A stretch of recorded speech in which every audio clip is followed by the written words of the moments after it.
And we are back here once again with another episode of the Cloud9 podcast, season 9, episode 20. We are going to be wrapping up season 9 very, very soon. We only have 3 more episodes left in this season, which will be on the rest of the team tier list that we actually plan to do. This Wednesday coming up, we're going to be doing one for the LCS 2024 spring split. Then we're going to do one combined episode for the LCK and the LPL, actually. And then that would put us at the season finale of season 9 of the Cloud9 podcast. Then after that, we can celebrate with the 10 season episode 1 special, which is going to be awesome because this podcast is going to be hitting 10 seasons very, very soon. We'll probably end up having some sort of a special episode like we did on the 200th episode special as well. So quick update on the Iron Man podcast. The Iron Man podcast is still going to be coming out on the podcasting platforms where this one is at. The big issue right now that I'm coming over is right now my computer is out of storage space. So I have to figure out how do I basically, free up enough storage so I can obviously, get more episodes into my backup YouTube account so I can prep them to be downloaded so I could start uploading episodes of the Iron Man podcast to the podcasting platforms. So basically, once this other few hurdles are finished and done with, I will end up be able to upload that podcast to the podcasting platforms where you guys can see your podcast at. And currently, right now, as we're doing this episode of the Cloud9 podcast, it is Christmas Eve. So Merry Christmas to everyone. And if you end up watching this episode of the Cloud9 podcast tomorrow and it's Christmas Day, then Merry Christmas to you as well. And yeah, can't wait for 2024. The Cloud9 podcast days are going to be on Sundays and Wednesdays. And, Chaz gave me some good news is that probably going to be able to do the episodes even earlier on Wednesday, pending on another situation that we'll have to see and hear the results of later on. But yeah, that's pretty much it. Hopefully you guys have been having a great, week so far. I know I've been working on just a lot of stuff behind the scenes that you guys are going to be hearing about very soon. And you're going to be seeing if you're following me on social media. But if you do want to watch and listen to the Iron Man podcast right now, basically go on Twitch or, Rumble, type up Master Swag King, and I'll be there with the Iron Man podcast. Or if you follow me on Twitter at C9MSK8, you can watch it on there. If you're actually on Twitch, is C9 Master Swag King. C9. Don't forget the C9, because if you type up Master Swag King, you might get an Asian bitch like you did on YouTube that one time. There's actually an Asian girl named MSK. It's just like, bruh. Holy shit. But yeah, co-host Chaz Blanks here. We're celebrating Christmas Eve together, man. So I guess you got to bring me over some honeys. They may make me some food, and then I get to have sex with them, right? I'm the one cooking. That's me. I'm the one that's getting sex. Shit. Holy shit! But how you been doing, man? How's your Christmas Eve so far? Been good. Had a day off. I've been testing. I was on an online local today. How'd that go? Got first with a deck I did not know how to play. I was playing Fire King, right? Who told me that I won? Because I was able to read the card ahead of time to understand what he did. I was misplaying, but due to it felt like everybody I played I played 4 mirror matches today. We all just fucked up.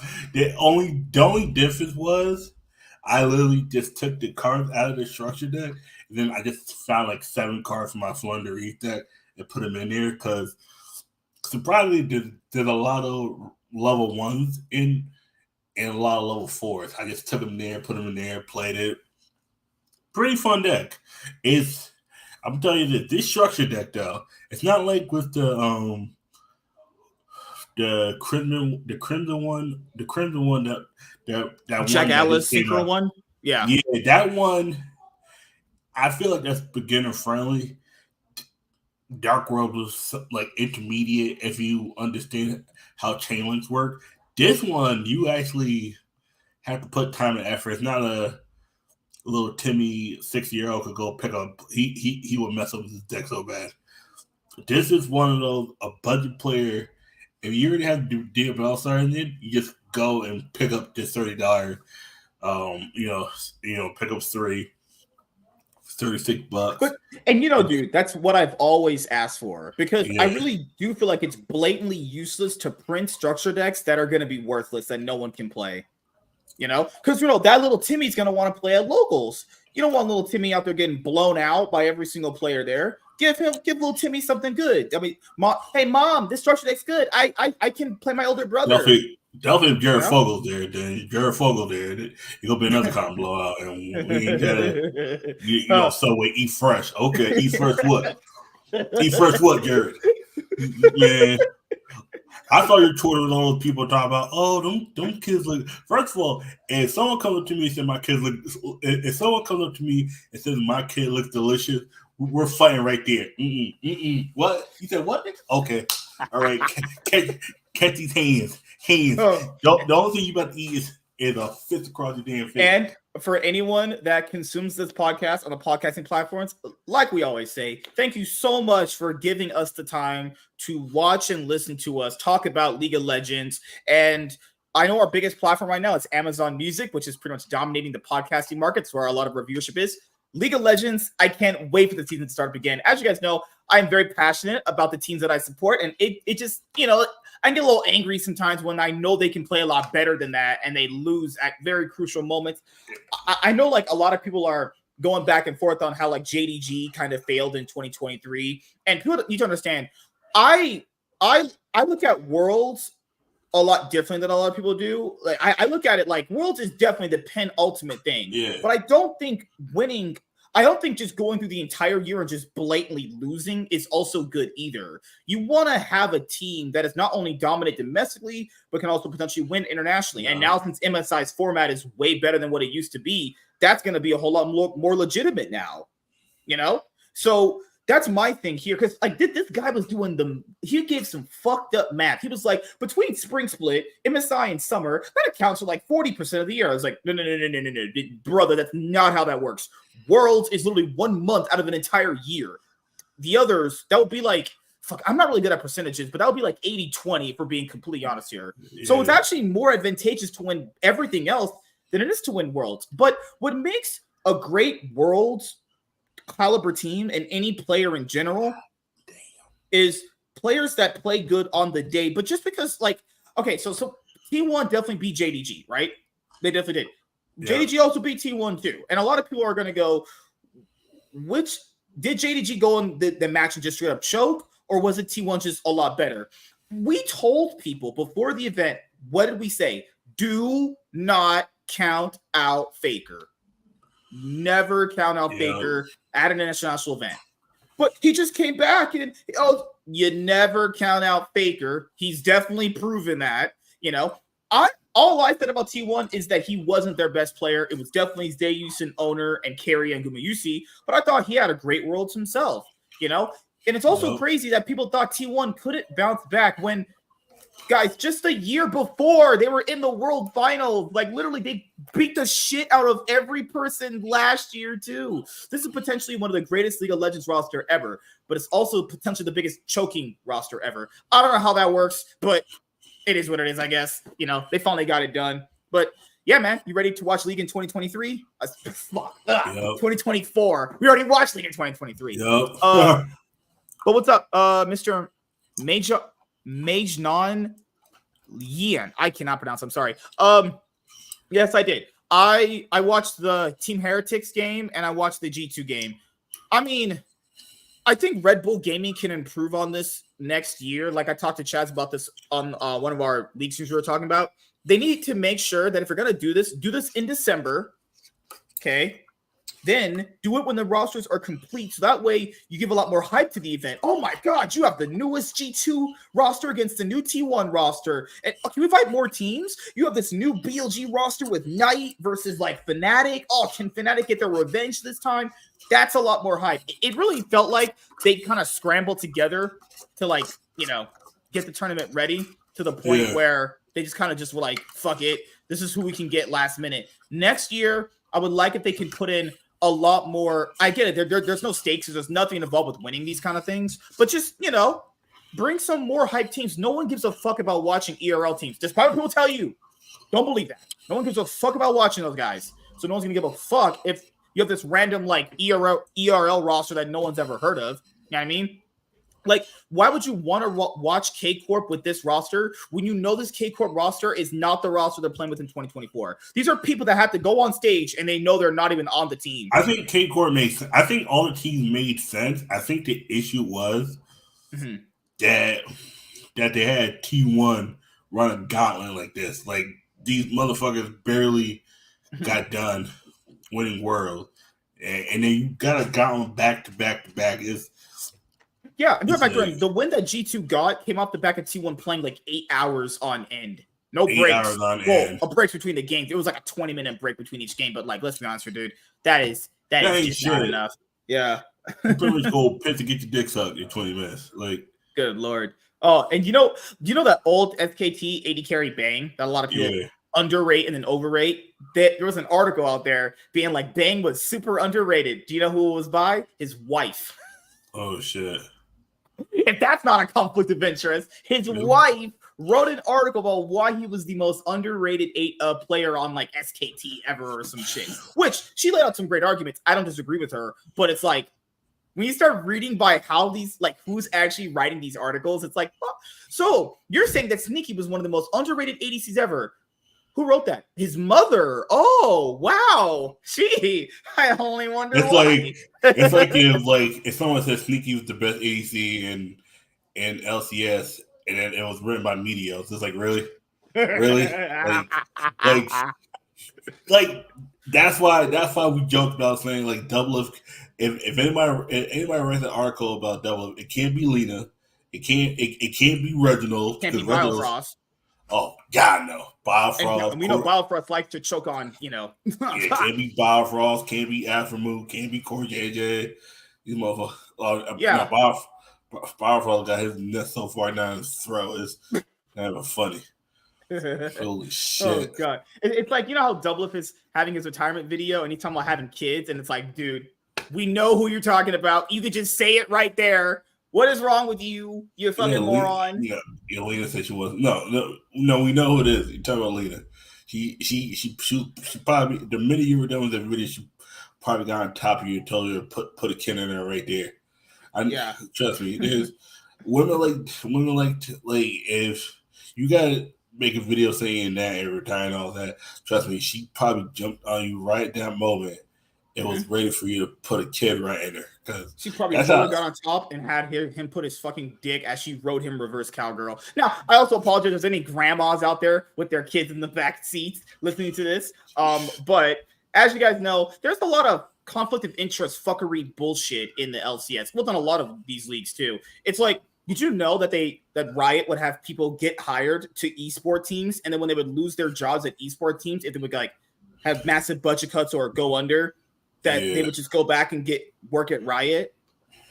So literally, one of the guys that worked at Golden Guardians worked at Riot, and then after that got a job at Moist Critical's esports org or whatever. It's like Riot literally has people going to esport orgs and getting jobs and then going back to Riot if this shit falls through. So they're basically saying, we kind of know this is really fucked up, but you can come back if shit gets bad, you can come back to us. It's like, what the fuck? So then the employees of Riot can't even make things better for the teams, even though they were former employees of the company. Like, what is going on, dude? It's absolutely ludicrous, man. The way that shit works, like in this type of industry. But you know who's not working in the industry anymore, guys? Nicola Point Jameson. Evil Geniuses announced today or yesterday they're not going to be part of Counter-Strike anymore, or ESL's Counter-Strike. I think they're done with like. They're just out of esports in general. They liquidated all their assets. They are pretty much. I wouldn't be surprised if the company liquidated the whole company. Like, guys, I'm not trying to say I hate women or anything that bullshit. She literally put it into the ground. I think she might have put the esports, but if a company is doing that, that's bigger than just her. That's a. Oh yeah. Mm-hmm. I will put the biggest blame for her on that whole dating situation. That whole she did not. Yeah. She didn't. That to me, I put that 100% on her. You did not execute that correctly. It literally felt like once that situation came out, and we knew there was something fucked about that situation too. Like we knew it, but obviously, you know, That was you can't domino. really, you know, pinpoint anything without any concrete proof. You just can't. Since how that works. But you But could the one tell thing, there's something there. You could tell, yeah, you know. and the one thing we can't pinpoint is everything after the whole Danny breakdown and Right. Kiori not re-signing him. Everything went to shit. Think about Right. Like, look at dude, it this year. yeah. They get all these players. They catch COVID. They fail to even get to a third place. Was a third place game they failed to get to? They didn't even get to a third place game. Yeah, so they beat CLG, who obviously they were going to beat at that time. But even before that, based off COVID, they fell so far in the standings, they got like one of the worst seeds in the playoffs. Where they fell basically from have to third win to out. fifth. Yeah, they literally have to win out in order to even get where FlyQuest was against Golden Guardians. They lost to Golden Guardians. They buy this budget roster. They put Kelsey in a position where her and JoJo work miracles to get this team to third place. Third place with Ayla and Revenge and Mayonnaise. Yeah.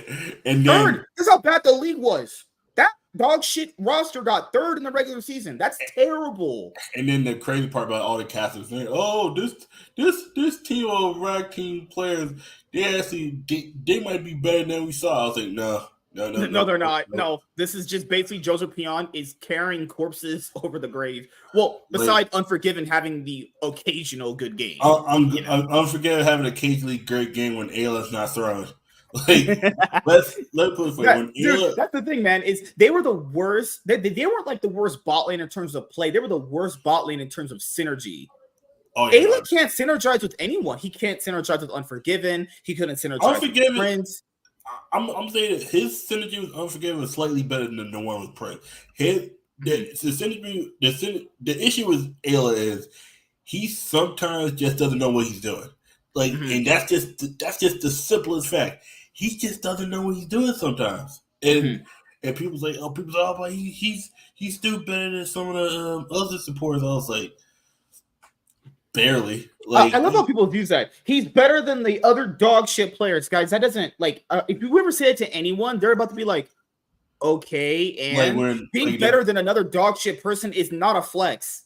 Yeah, it's like when people saying that they had him like seventh. He was ahead of the support from Dig, IMT, Diamond. And, remember, it was Diamond. He was my god, he's better than Diamond. Oh Lord. I was like, really? That you're saying that he's seventh place? Okay, all right.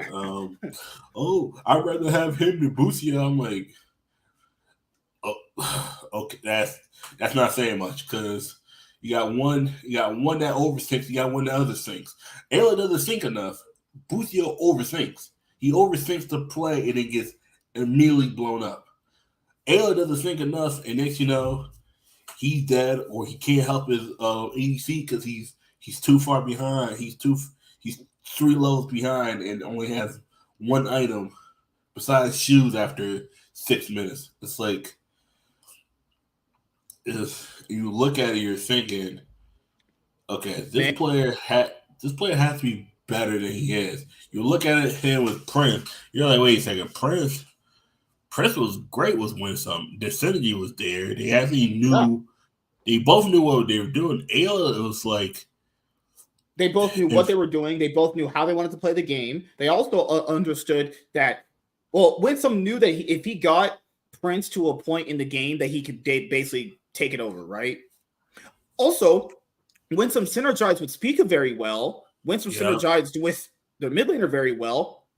They're like, you know what? We'll just break all that up for Ayla, who they did buy in the offseason. But, you know, the whole Visa thing and then Winsome, you're back.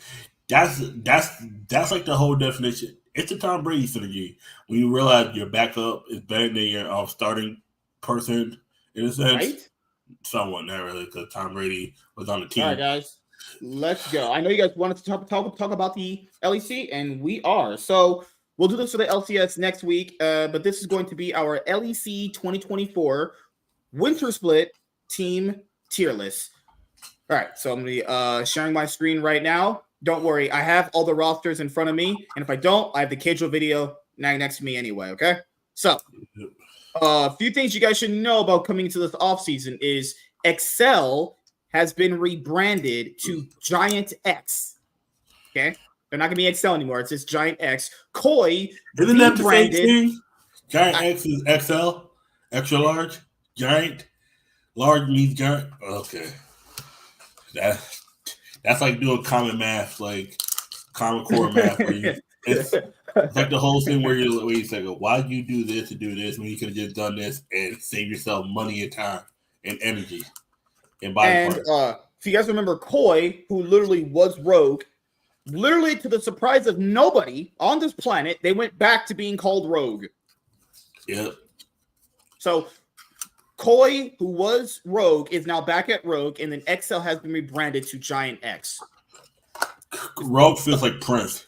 Like, it went from Prince to the artist formerly. It was the corpse of the company formerly known as Rogue, as Koi, back to the company formerly known as Koi. It was like you could have just kept it.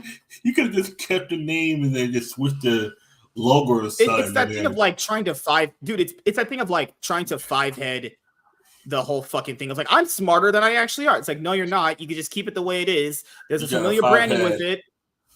Like, yep. I don't get it. These guys always do it. It just blows my mind that this is a thing. All right, so the reason why I'm going back to the reason why I'm going back to this video is because this has the rosters right here where it's not under the LCS rosters actually. So that looks like my dad actually. And talking about five head, that's how some of these LCS teams be saying, "Oh, we're gonna five head to play," like Cloud9 tried to do. I meant to try to do a play one time and missed. It was just like, "Yep, you just threw the game." And guess what? MSK is not gone. Right. MSK is not sad that Mez is no longer there. He's not. I know he is. He's deep down. I'm not. I'm happy he's gone. He's still was. Knowing him, this motherfucker was doing jumping for joy when that motherfucker gone. This motherfucker was doing. I knew his ass was a fraud. I knew his ass was a fraud when I saw him in MSI play the most pussy ass Syndra I've seen in my life. Playing Syndra and being a pussy just isn't how that works. Actually, that is just. That is like fucking God. That is like playing Caitlyn and just only auto attacking minions. If you just do that in any game, you need to be sent to prison ASAP. Oh, dude, talking about that, man. I had somebody do that earlier at Jinx. This motherfucker for the first 7 minutes only built swords.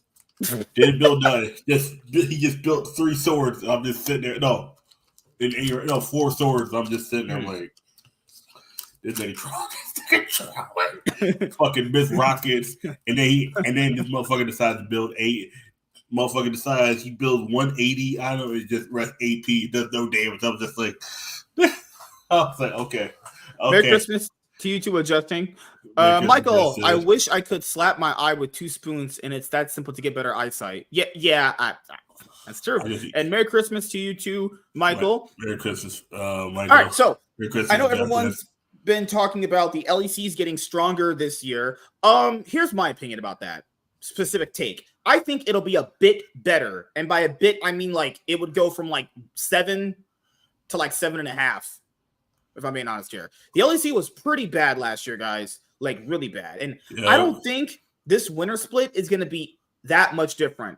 There are some really bad rosters here. Some of these rosters were only made because there's this like regional pride thing where the people behind the org are like, we can get a lot of like regional fans with this roster. That's literally why a lot of these rosters are made of just like Spanish people or just like straight French people. They want to just get an entire fan base of just their core, ethnicity. That's fine. The problem here is you can't be then complaining your teammate winning basically the split or going to MSI potentially, right? So I know most people are probably just going to see where we put G2 and Fnatic, but I want to talk about all the other teams first. So we'll save G2 and Fnatic and Team Heretics for later. We'll talk about everyone else first. All right, so we're going to go over Mad Lions. So Mad Lions' newest roster is Mywin. I'm pretty sure that's his name. Or Yerwin, Elyoya, Frescoe, Supa, and Alvaro. So if you guys remember, El Yoya was supposed to come to G2 in 2023 or potentially reunite with Humanoid this year as well. Basically, both situations and talks fell through due to just either one of the parties didn't want to accept the amount of money given, didn't want to accept the buyout number, whatever. So both those situations happened, and those didn't come through. So El Yoya is probably thinking like, damn, I didn't get a chance to be on G2 or Fnatic, but I got Mad Lions. Now, we all thought El Yoya was going to leave. No, apparently he ended up extending his contract and re-signing for a lot more money. Now, people need to understand this. That doesn't mean anything. Basically, if he sucks for Mad Lions next year, or this year coming up, they could just terminate the contract and sell him off to any other team he might want to go to. Those extensions only benefit the team he signs for, because then the person that wants to get El Yoya has to pay more money, the remainder of his buyout, and whatever is on his contract that they want to pay off, right? The buyout plus the other money amount there. So this Mad Lions roster is a bunch of ERL players with El Yoya, and this shit is in D tier. I just don't really see a world they're going to do well. I think they're going to be able to, I don't know how many games they're going to win, but I know they're finishing between 9th and 10th. I don't think anybody has faith in these guys. And who knows? They might come out and start swinging. They might end up first place in week 1. And if they do, write the whole year off, actually. If that team ends up first place at any point, write the whole year off. Just saying. That roster, like, I can talk Espanol to each other, but, like, I don't know how that's going to be a buff to your team. Now, Mad Lions arguably was the second best team in the LEC this year, that can close to show you how bad it was. That arguably at one point they were like the second best team. They even sandbagged Summer. They even like literally went there. They're like, fuck Summer regular season. Fuck it. We got season finals, which they ended up losing out and ending up third place anyway. And then they bombed out at Worlds. The only team that roster actually beat was another one of these guys. Like, and I get it. You got to change the roster. With results that bad at Worlds with those bum-ass motherfuckers over there, you got to change the roster. And you know what they thought, guys? Let's get some tacos and some enchiladas and some mimotoles. And this is what you end up with. Paella, right? And a paella. You end up with pico de gallo, mole, y tole, no, quesadillas, that's and Spanish. tacos. That's me. They ended up with paella at 12:15 in the morning, fat as hell, passed out, drunk, getting lap dances. I'm being honest with you guys. If El Yoya doesn't really have basically like, he literally has to have a year game-breaking career to save these players. I'm not saying they're not going to make roster moves in between splits if they fail this one, but because remember, a rumor behind the scenes is he wanted a lot of these changes too. El Yoya did not get along with Chasey, Niski, Karzi, Hillesang. We saw it in their videos. He did not synergize and vibe very well with those guys. And remember, he brought in his boy to be the coach of the team. We know this. Nepotism is a thing. He went from wanting to be off his team. They must have offered him a good amount of money or control side. He was literally out the door, and they were like, "We'll give you everything and a bag of tacos. Save us." Tacos. I ain't gonna lie. That sounds good right now. That sounds good right now, absolutely. But where do you want to put Mad Lions? You think? I'm being honest. I think it's the worst team. Honestly, I don't think they're the worst team. I think they're close to being the worst team. I think there's one team worse than them. All right, who do you want to do next? We're saving G2, Fnatic, and Terry Patrick for later on. Who do you want to go to next? Let's go to XL. I think that might be the worst team. Yeah, Giant X. XL, Giant. It's our. Oh god, these marketing companies suck. Like whoever these guys are hiring for branding and marketing, fire ASAP. I should go back to school for marketing because I know I could do a better job than this. Like, all right. So if you guys remember, Giant X, who was rebranded from Excel, their roster is Otawamne, Peach, Jackie's, Patrick, and Ignar, which is basically the same roster except for the mid laner and the support. They had Limit, who they brought in midway through earlier this year, when shitty ass Targamas fell through. And then you have, the new mid laner from, I think, the ERLs, actually. He might be a Korean import. I'm not too sure where he is. Not going to speak on him. But, yeah, I thought Peach was just deplorably bad. He was just awful at the game. I really don't understand why you keep Peach at all. Otawamne didn't have a good year either. And Otawamne is usually like a pretty solid rock top laner. He's a top laner where, he can always do his thing. He can carry if you give him resources, but he didn't have a good year at all this year. And you also have Patrick, who showed some carry potential, but he regressed too. So, like, their best players that they kept all regressed, didn't have good years at all. Then they're bringing over Ignar from NRG. Ignar can't even speak to these guys. He speaks Korean. They said his English is very good, so maybe that might not be the biggest thing. And they bring out just a random new guy. What the? Can this be D2? Fuck, this is D2. Get the fuck out of here. That's what I'm saying. Booty ass roster. If they would have kept Aradage, I think they would have done better. Yeah, like oh my god, they sacked their best player. They're like, you know what? Big brain moment here, guys. The reason why we didn't win a split, even though they never had a chance anyway to do it, was because of Abadage. He's the reason why you were even in the finals. Yep. Like, that's crazy. This is how shitty the fucking industry is, people. I'm sorry if I'm yelling when you guys listen to this show on your headphones.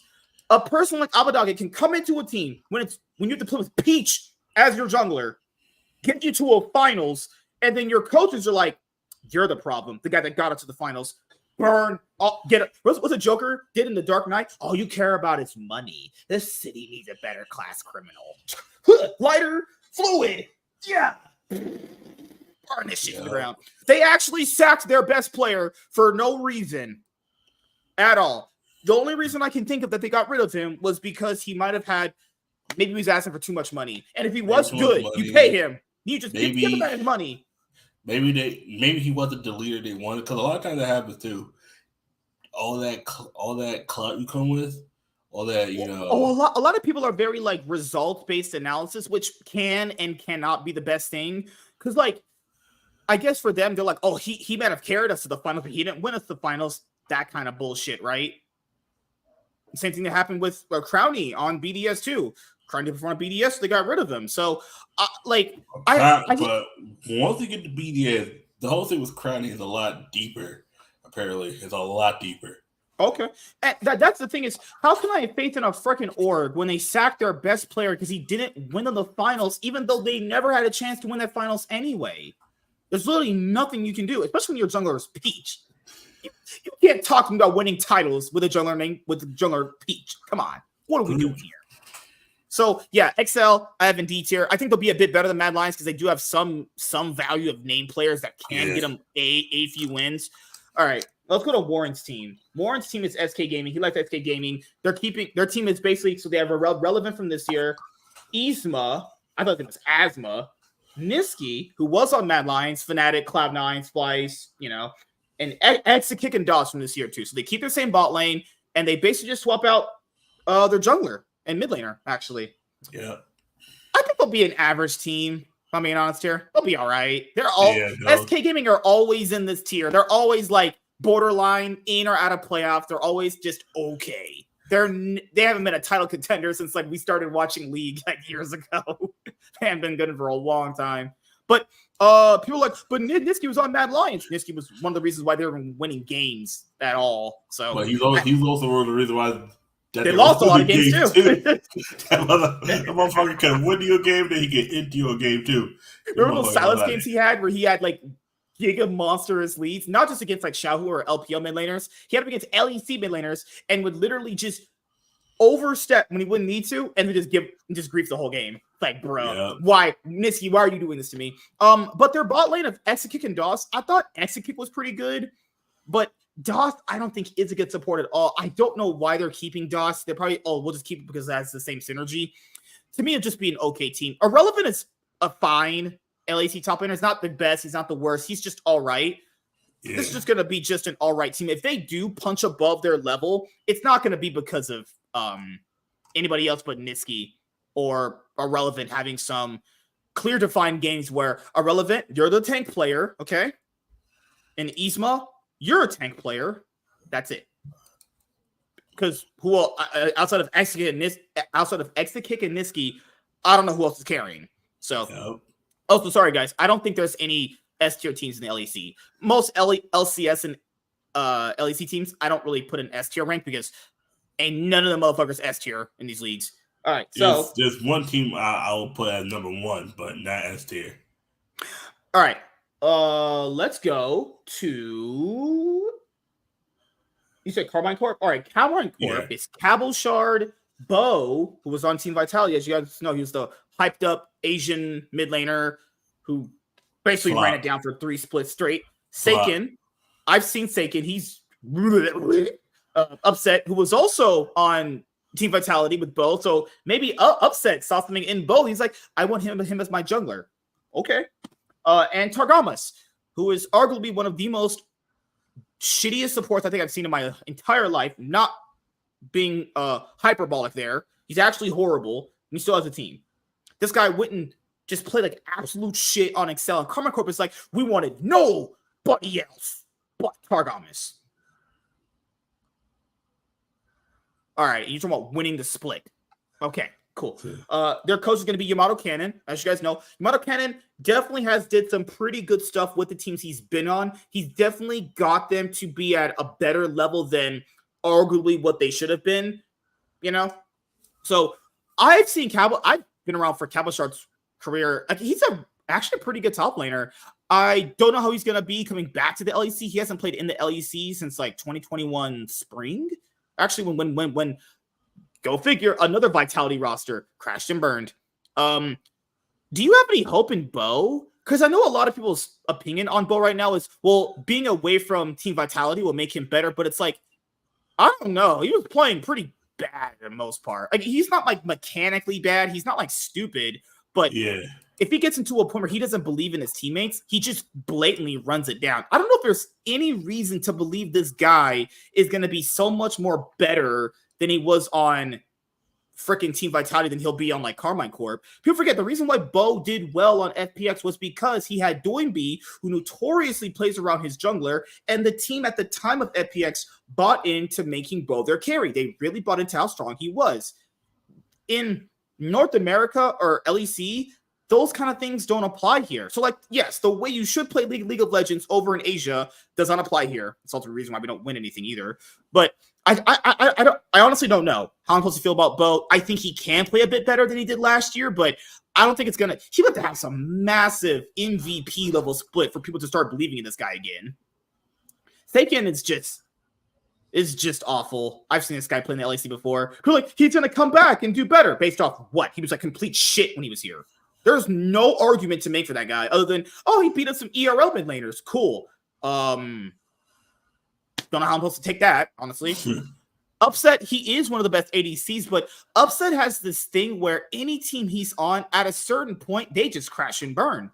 And I love Upset. I think Upset's a fantastic player, but if he finally wants to win anything and prove to people he's a really good ADC, he needs to finally win a title. He just has to.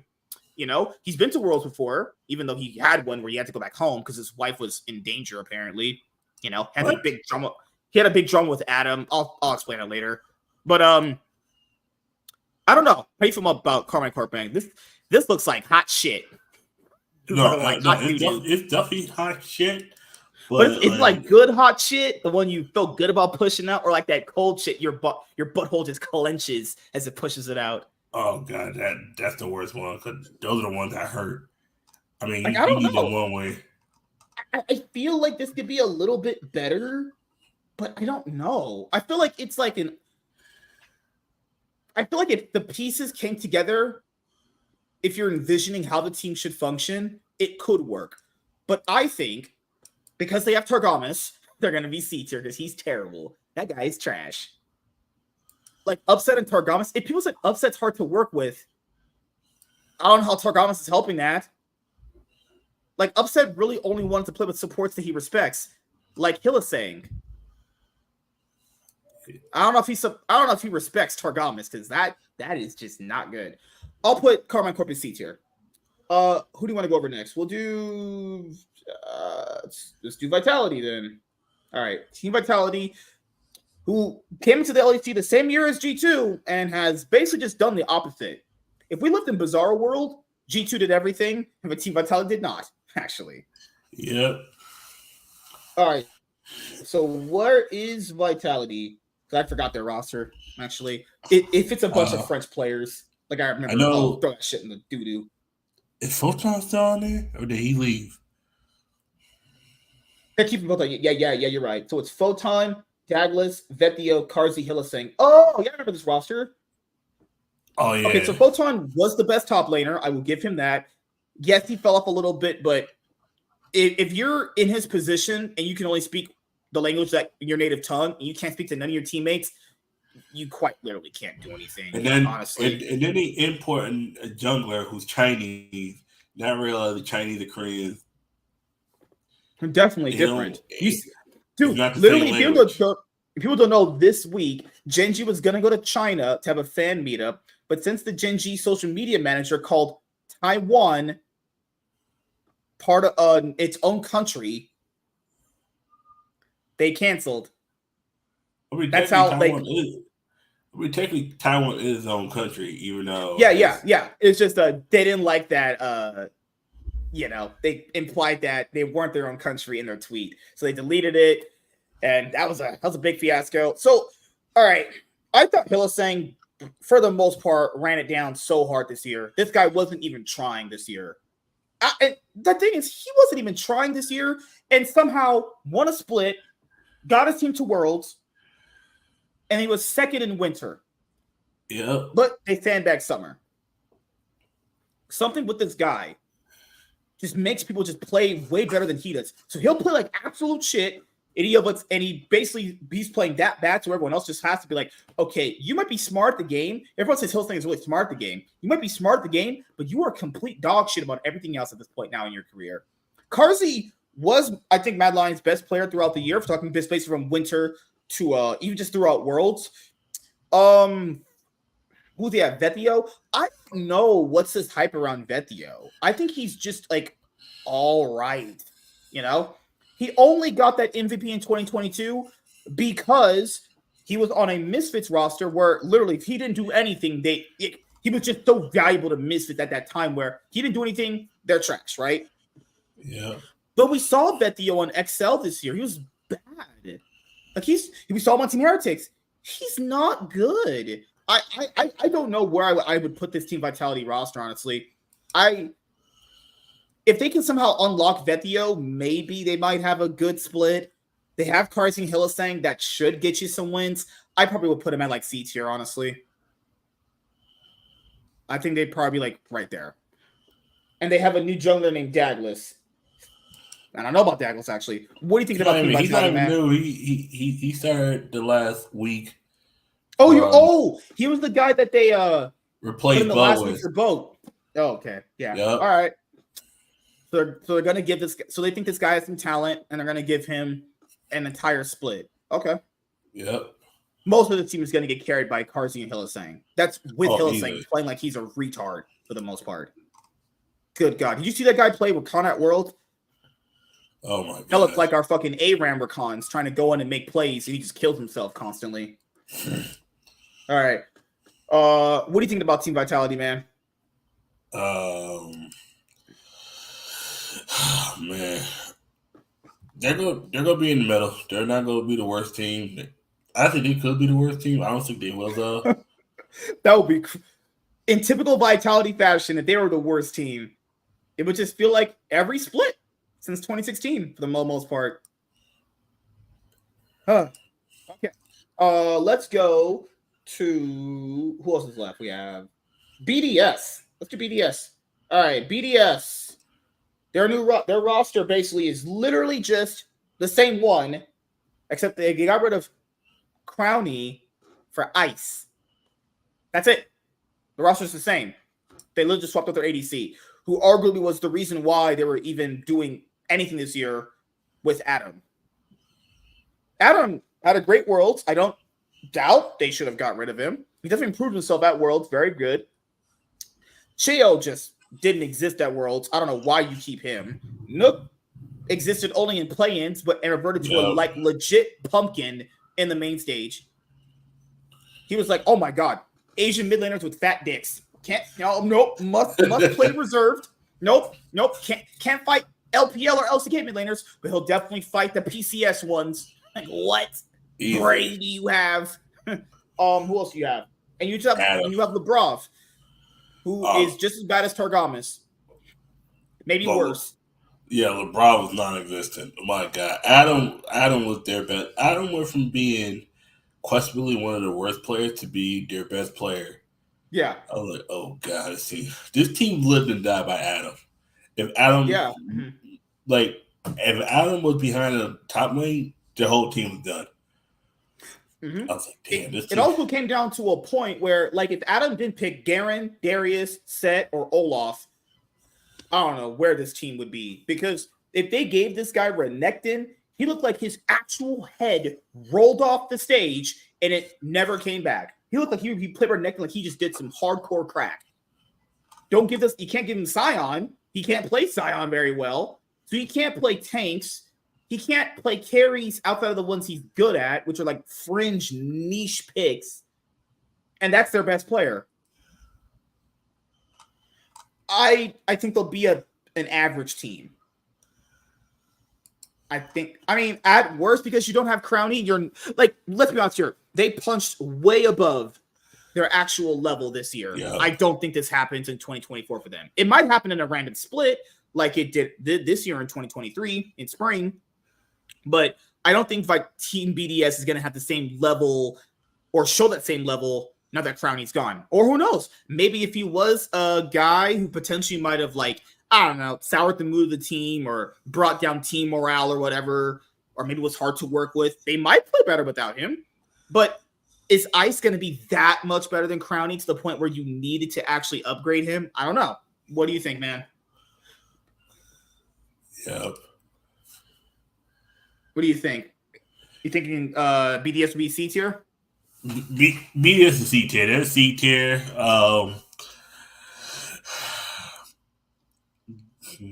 The ADC is what throws me off. They could be top 4 or they could be 10th. Like that, it comes down to that ADC play. That's what's good. Can this guy synergize with LeBron? That's the question. That is the question. Can they synergize? Because if they don't synergize, that might be the thing. If Ice does not synergize with Lebrov, oh god, that is. Remember when Karzi was playing with Lebrov? You ever remember that? That was an absolute train wreck. Lebrov's only ever played well with Crowny. Ever. Even when they were on Team Vitality together. He only played well on Team Vitality with Crowny. He's bad with everybody else, honestly. So, yeah, hopefully this roster move is going to be maybe the thing that makes them a little bit better, if it all pans out the way they're thinking in theory, or it could be arguably the thing that makes them even worse, and they just regress as a team for the most part. All right, let's do Rogue. Rogue's team is Shigenda, Marcoon, Larson, Comp, and Zolis? Yeah. All right, so Marcoon, if you guys remember, was on SK Gaming. He was the jungler that basically made SK Gaming relevant throughout the entire year. Larson, obviously, he's one of the best mids in the LEC, but couldn't really do anything with basically how Koi was collapsing around him. And Jigenda replaced Otawamne and was basically just a worse version of what Otawamne was this year. Did he have a better year than Otawamne? You could probably make that argument. I think that's probably right in that case too. But he didn't show like this amazing carry potential that a lot of people said he was going to show. You know, I thought he was just all right, if I'm being honest here. Where would you have Rogue? Where would I have Rogue? Why are a lot of these teams like C tier, man? This looks like a C tier roster too, honestly. No, that's C tier. That's high C tier. That's probably the highest C tier roster. Yeah. Like, I think if Marcoon can have a good year like he had on SK, it's going to be better. I think Marcoon potentially might synergize with Larson a bit better than what Malrang was. Malrang just needed to go. He just fell off a complete cliff. They're just going to leave Jigenda in the top lane on an island and then just have Comp with another new support now. For Yeah. he's had 3 new supports in the last 3 splits. Remember, he had Trimby gone. He had what's his name? Advian. Yeah, Advian, and now he gets this guy. So everyone knows Comp can be a great ADC and a good ADC at that. Hopefully he can show that coming up this year in 2024. All right, so let's go to Team Heretics. Team Heretics' roster, everyone, is Wonder, Yankos, Perks, Flaccid, I always say Flaccid, and Kaiser. So Wonder started out this year incredibly bad to the point where he got kicked off Fnatic. He said they wanted to keep him over Oscarinen, but I think they were just being nice to him. He actually played legitimately bad, and I think he warranted himself getting kicked. Then he came back when Oscarinen apparently, obviously broke his hand, came back, played really well, and it showed people that, no, he can still be one of the best top laners in the LEC. So he definitely is going to be on Team Heretics paired up with Yankos and Perks. These 3 were together on G2 in 2018. The same G2 that went on to, upset RNG at Worlds that year. They were pretty bad domestically for the most part. They made finals in spring against Fnatic, but in summer, they lost to Misfits early in the playoffs, actually. I like Perks a lot, but he had just a tremendously bad year on Vitality. His gameplay sank to the floor, if I'm being honest here. Yeah. Yankos is one of the best jugglers. He still proved why he should be on a roster. And Flaccid was okay. It was okay. Kaiser also had a bad year on Vitality. What I find weird about these 2 rosters between Carmine Corp and Team Heretics is Upset went with Bo and Perks went with Kaiser. So apparently these guys see something good in their, former opposition, actually. What do you think about Team Heretics, actually, dude? This is a boomer bust team. And the bust could be the top, the 3 older players. They might just be out of their peaks. My opinion, I'll put a B tier. Just going off the name, but that's a boomer bust team. I think with Rogue. I think the difference with Rogue is Rogue has more suspect, like Flaccid, where you're like, do you trust him? With you, the problem with Team Heretics, I think, is going to end up coming to is when you're talking with older players and dealing with older players, like all of them are veterans at this point. All these guys have literally won splits. Every single one of them have win titles. They've been to Worlds, right? MSIs. Wonder, Yankos, Perks, but also at times Perks didn't look good. Wonder didn't look good on Fnatic. Right. Yankos was the best player about Team Vitality. Team Heretics. No, Team Heretics. Thank you. Yeah. Team Heretics. And Perks was the worst thing about. To me, it was one of the worst things about Team. I think that whole Team Vitality team. That team was broken. You just look at you look at the construction of it. You're like, the construction was already super suspect, and you're already thinking in your head, if this starts falling apart, it's going to be bad. Oh no, it fell apart, and it fell apart fast. It was like, oh yeah, yep. I'm not surprised this fell apart. And then that's the thing here too is. We know that veteran rosters, when they get into a specific playstyle, it's hard for them to basically get out of that playstyle. And throughout the many years I've been watching League, as coaches will say, veterans are kind of hard to get out of their ways because if there are veterans that have been successful like these guys have, maybe outside of Kaiser recently, it's going to be hard to basically get them to do different things in the game. It's going to be something where I think the roster can be good in theory. I think they'll probably be at least beat. This might be the only split they do legitimately well in because, everyone else is going to start figuring things out. I think later on, as the year evolves, when we get to spring and summer, I don't think they'll be this high up, honestly. I think they'll be only good and relevant because of Yankos for the most part. Whether that's lower or higher, we'll have to see, honestly. Because I've seen so many veteran rosters like this not be able to innovate on their playstyle. They just start falling into like simple, same comps they've been playing throughout their entire career. It's like, how are players like Wonder and Perks and these guys going to actually evolve their playstyles to the point where they're just going to be able to potentially, win the split? I don't know. Honestly, we'll have to see if they're capable of doing that. They do have Peter Dunn, who has, did some miracles in his career. So we'll see how that goes. And the thing is, guys, we have G2 and Fnatic. These orgs have definitely won the most titles. Fnatic has been through a roller coaster this year. Winner with Reckless went to the straight shitter. This was the first year in the org's history they didn't advance throughout the first round. The first split ever of that came from this year. They've always made playoffs. They made playoffs literally outside of the other two splits we have this year, right? Spring and summer. This earlier winter this year was bad from them. And the thing is, people are talking right now, can Fnatic challenge G2 Esports? Going to be in the top. Because I'll probably, Fnatic and Heretics are probably the only B tier teams we have, right?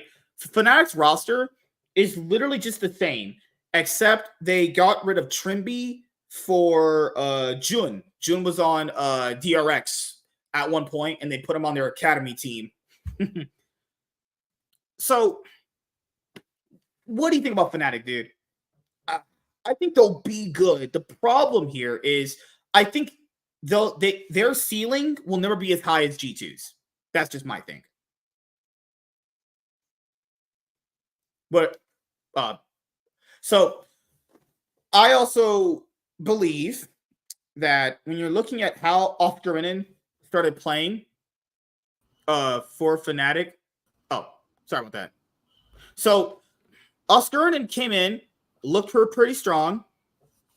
He had some very suspect first weeks, and then he got subsequently better throughout the weeks of the year, actually. I thought he played really well or good at Worlds, despite having a lot of bad things happen around him, but definitely wasn't better than any of the LPL top laners. So I think they have a strong top laner. Razork actually proved himself really well at Worlds, honestly. He arguably might be the best or the second best, or at least top 3 jungler in the LEC. Humanoid, if we have a humanoid that actually cares about playing, you might be talking about a team that might be able to steal a split this year. Remember, Fnatic hasn't actually won a title since summer of 2018. So it's been, good? 5 years. About 5 years, right? Yeah. About almost 4 to 5 years since this org has actually won anything, Just like how Mad Lions stole a split earlier this year in 2023, can Fnatic do that in 2024? I think if we're being honest here, it could happen. I just don't know which split it's going to be. But if they're going to do it, it needs to be in winter or it needs to be in spring, because by summer, I don't know how strong this roster is going to be. And we know how Fnatic function. If Fnatic do really, really, really bad, they are kicking someone. Someone is going to be out the door. So it really just depends on which humanoid we're going to get. Humanoid and Razork synergy is just terrible. I don't know why these two are still together in the combination of players that they are. Fuck it, right? You have Noah, who came in really strong, but the more the split went on, you started to see just what a one trick he really was. He was only just basically an Aphelios one trick at a certain point. He couldn't really, Aphelios and Ezreal. He couldn't really play anything else well, honestly. He was pretty just average on everything else, but exceptional on picks like Aphelios and Ezreal. I don't know which ADC meta we're going to have going into, 2024 winter for the LEC, but given which ADCs may or may not be strong will depend on how good Noah will actually be. I saw some highlights from June, so I think he'll end up being a bit stronger than Trimby, just mechanically, but I don't know how that's going to impact how the team is going to play overall when it comes to having synergy with your jungler, having synergy with your mid laner. What do they want this guy to do? Do they just want this guy with Noah so he has someone to talk to in lane? Because it's a weird thing that people have where they import players, but you have to kind of have to realize people, if certain players cannot talk to a person, it makes the macro and the shot calling worse. A lot worse. Yeah, and this just doesn't apply to Fnatic. This applies to all the teams that do that. Any team that does that from the West, you have to realize you import someone, this guy, you better be ready to get through all the hurdles of this guy not understanding what you may be saying at a certain point. So what do you think is going to happen with Fnatic this year? Or sorry, this split coming up? Fnatic, that's a good question. Because like this seems like the only team that could actually fight G2. I think they're the only team that can fight G2, but they're also the team that can falter and break real fast if it doesn't go their way. Like I remember, like we know that potentially Oscarin hurt his hand because they might have had some big arguments in the team. If this team starts getting into like mind states where they're losing a lot of scrims and they don't believe in each other, I could see this really, really getting bad. But on the upside, if it works out very well, I could see them doing strong in the LEC. But I think the only team realistically that can challenge G2 is them. And by challenge, I mean they're getting 3-1 in most series. Yep. And that one win only really comes off G2 fucking up. Not because Fnatic were actually winning the game at any point, obviously. No, and the last team, it's going to be the A2 team, is G2 Esports, obviously. I'm pretty sure everyone knew they were going to be there. They literally won everything in the LEC except for spring of this year. That's it. And spring. And they're keeping the same roster. Yep. Now, the biggest trap I think they'll fall into is how do they improve from this year going into next year? That's the big problem when you keep the same roster together. Yeah, you have your synergy and you have the things that you think are going to be good and intact, but remember, the map is changing and the patch is changing as well. So you must keep in mind that the things that you were good at this year are not going to apply to, obviously, coming up in 2024 with a lot of teams. But I do think they'll be the strongest team regardless of, all these big changes coming because everyone's going to have to adjust to these changes. But I do think they have the strongest roster on paper. I mean, yes, Caps arguably isn't the best mid laner in terms of just raw mechanics, but he's still somehow winning titles in his time on G2 still.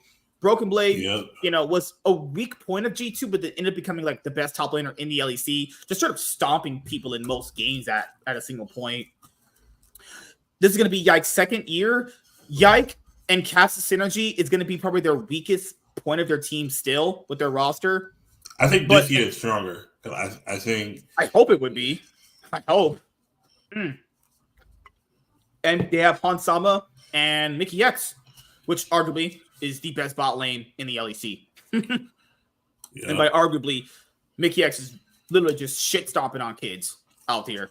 So, yeah, I mean, if they think Yike's going to just get better and better and better, and if he actually has an even better year in 2024 compared to this year, I think one of these teams at some point will steal a split from them, but I don't see a world where G2 don't win 2 of the splits, maybe a season finals, or getting to the finals of a season finals, or maybe winning everything, Because, has the LEC with their rosters really, really improved that much to challenge G2? Because basically just G2 are the team to beat right now.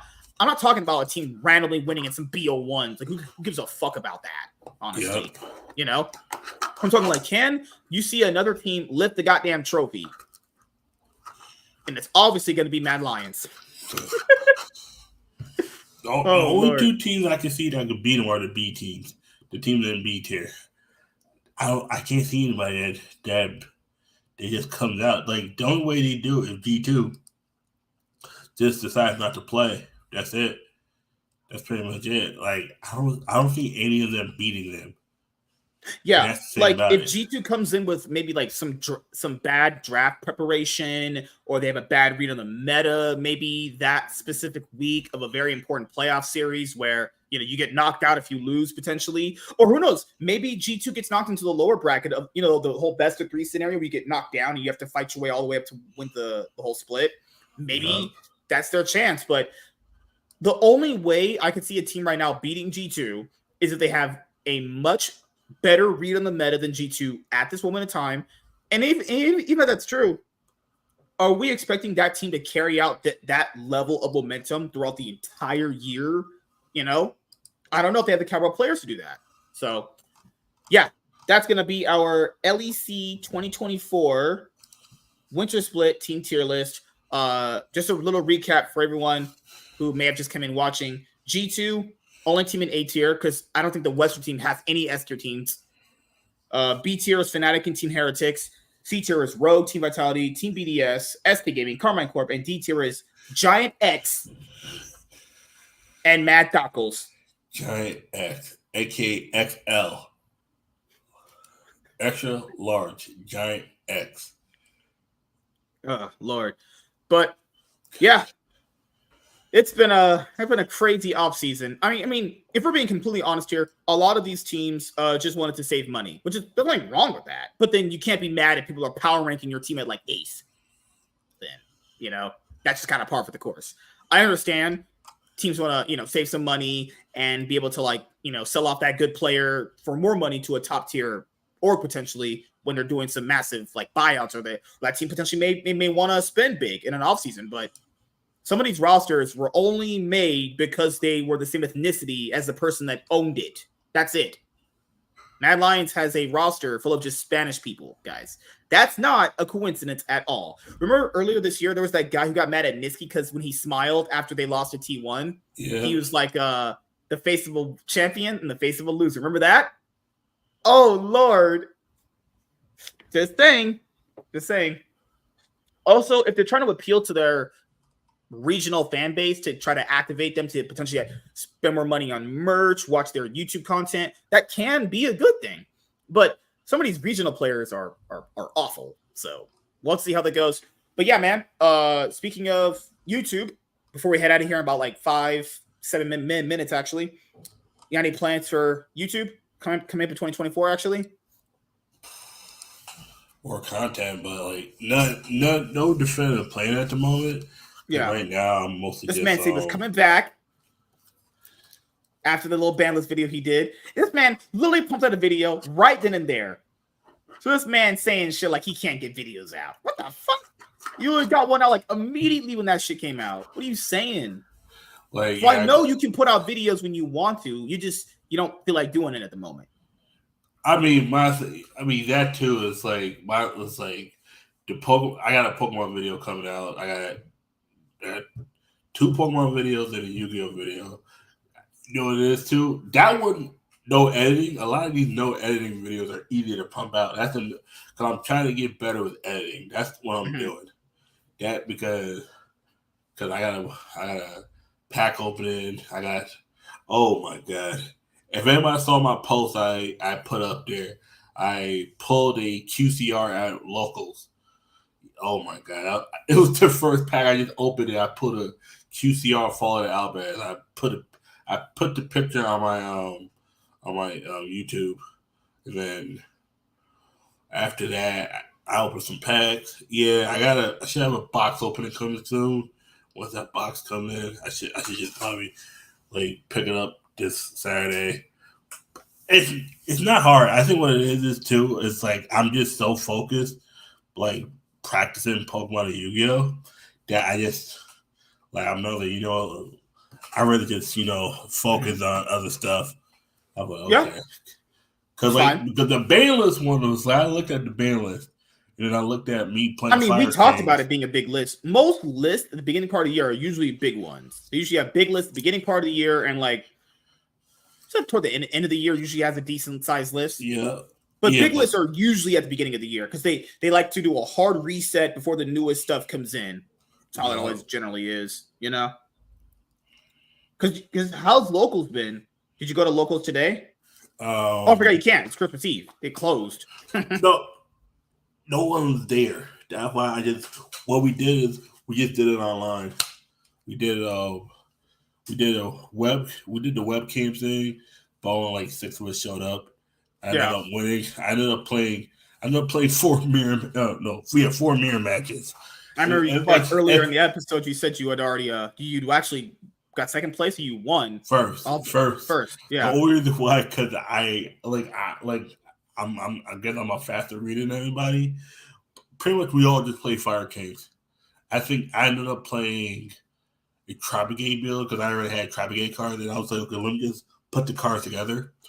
I ended up winning because it was what's everyone playing? And we all just said Fire King. It was literally I went to the store yesterday and bought 3 structure decks. I was like, oh yeah, this is easy. Built it, loved it. I was like, oh, got some prosperities in there. Mm-hmm. That's why I was like, Is there any like is there any underrated like Yu-Gi-Oh content creators that you're watching right now that people should be checking out? Trying to see. None I'm watching, but there's a few I've been seeing. Like people are starting to. There's one that was on Califex's channel. I have to watch his videos to see what he's doing, but not. There's one.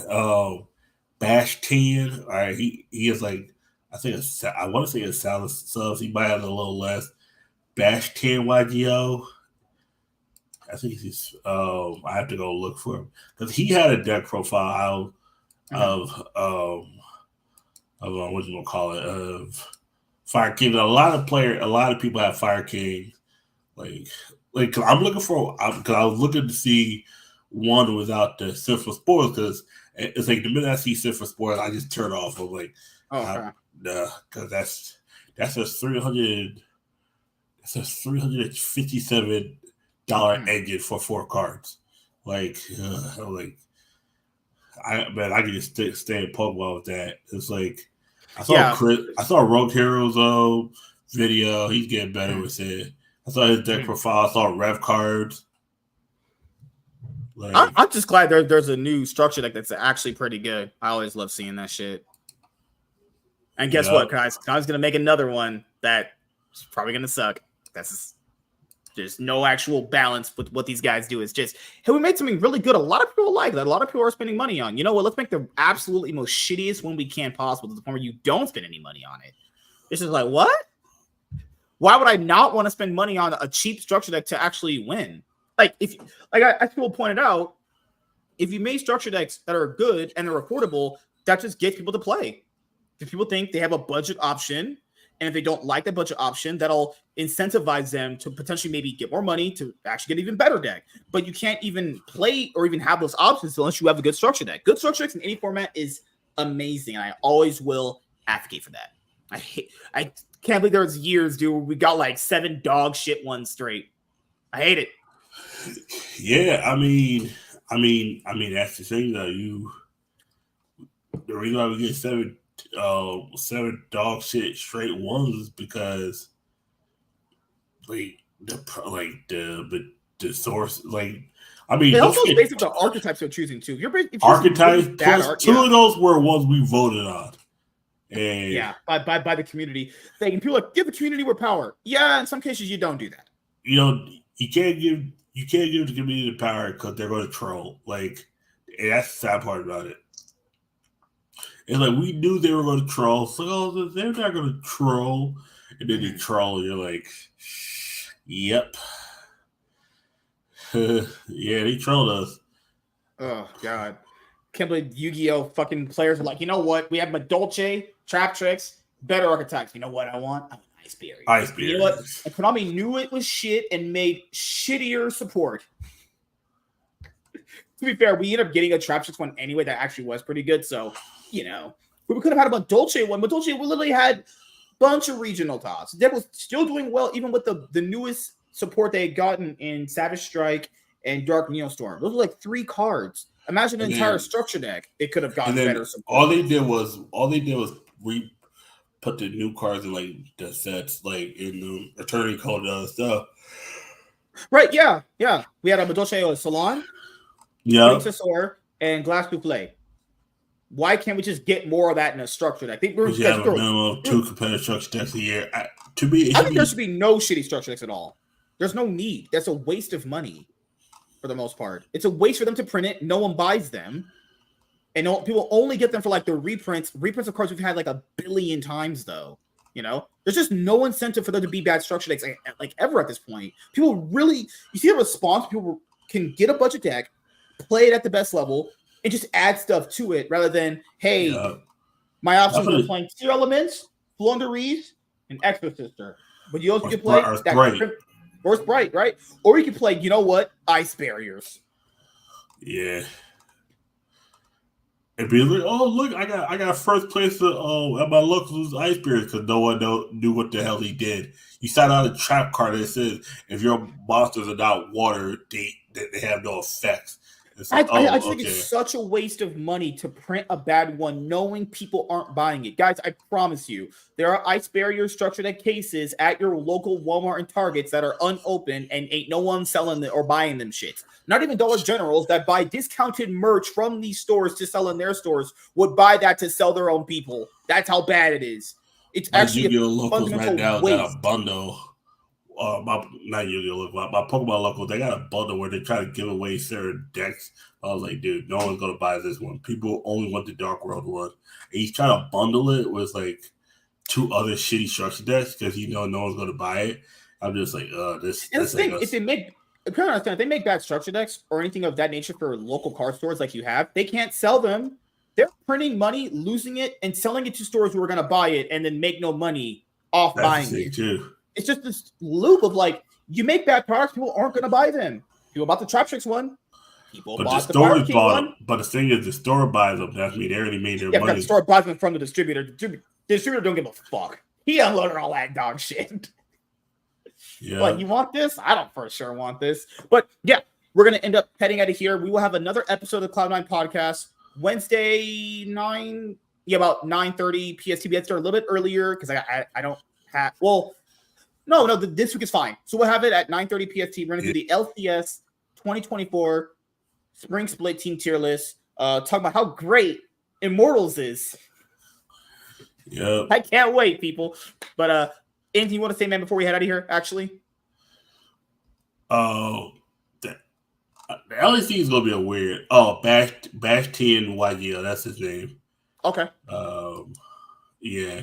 He has an undefeated Pure Fire King deck. No deal stuff. But yeah, LEC, I truly believe it's G2's to lose. And the reason I say G2's to lose because honestly, I don't see anybody else.